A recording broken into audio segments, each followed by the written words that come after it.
मुल्क में लॉकडाउन के ऐलान के बीच कल पहले जुमे का दिन है और इस दौरान मुस्लिम मजहबी रहनुमाओं ने अपने अपने घरों में नमाज पढ़ने की अपील की है।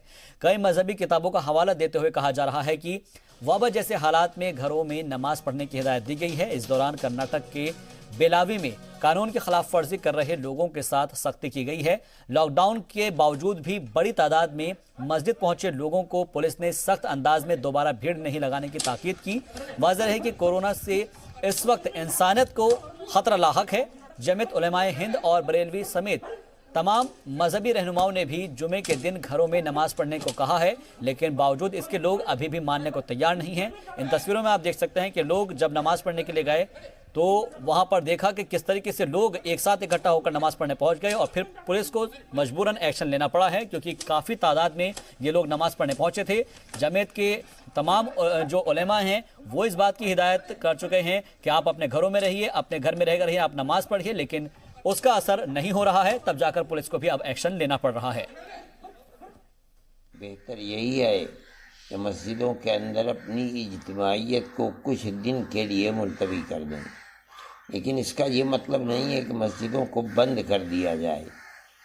अज़ान हो और उसके बाद इमाम और मुअज्जिन या मस्जिद का कोई खादिम हो तो वो जमात कर लें, ताकि मस्जिद जमात से खाली न हो और लोग अपने घरों के अंदर अपने बच्चों के साथ जमात करें और घरों के अंदर नमाज पढ़ें।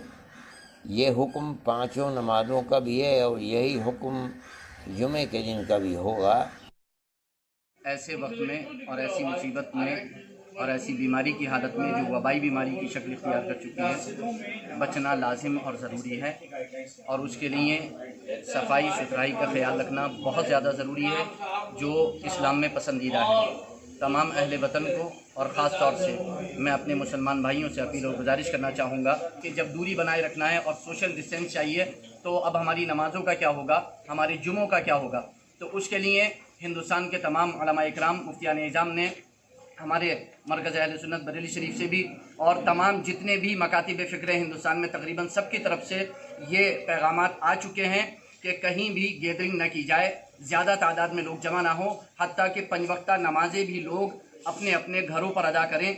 रहा जुमे का मसला, तो उसके लिए कम से कम तादाद तकरीबन 5 लोग, इमाम, मुअज्जिन, नाइब इमाम और जो कमेटी के अफराद हैं, सिर्फ वही 5 लोग नमाज जुमा के लिए मस्जिदों में रहें, अज़ानें बराबर दी जाएँ और नमाज जुमा को अदा किया जाए। और वो लोग भी खुतबा मुख्तसर करें, तकरीर की ख़ास ज़रूरत नहीं है, और नमाज को मुख्तसर अपने अदा करके और दुआ करें और इस्तिग़फ़ार करें। और बाकी लोग जो रह गए हैं वो अपने घरों पर ही नमाज ज़ोहर अदा करें। मैं जुमे के दिन की अपील कर रहा हूँ, उसी माध्यम से, उसी ताल्लुक़ से कि जिस तरीके से इस मुसलसल इस हफ्ते के अंदर हमने नमाज़ें पढ़ी हैं, तो जुमे की नमाज भी अपने घरों में पढ़ें। इस तरफ ध्यान दें और जुमे की नमाज अपने घरों में अदा करें, और जुमे की नमाज न पढ़ सके तो ज़ोहर की नमाज अदा करें। समझे, जुमे की जो शराइत है वो ना पाई जाए तो ज़ोहर की नमाज अपने घरों ही में अदा कर लें। दूर दराज से सफ़र करना और इस बात को सही ना समझना और वैसे रफ रफी से इसको बात को समझना, ये अच्छी बात नहीं है।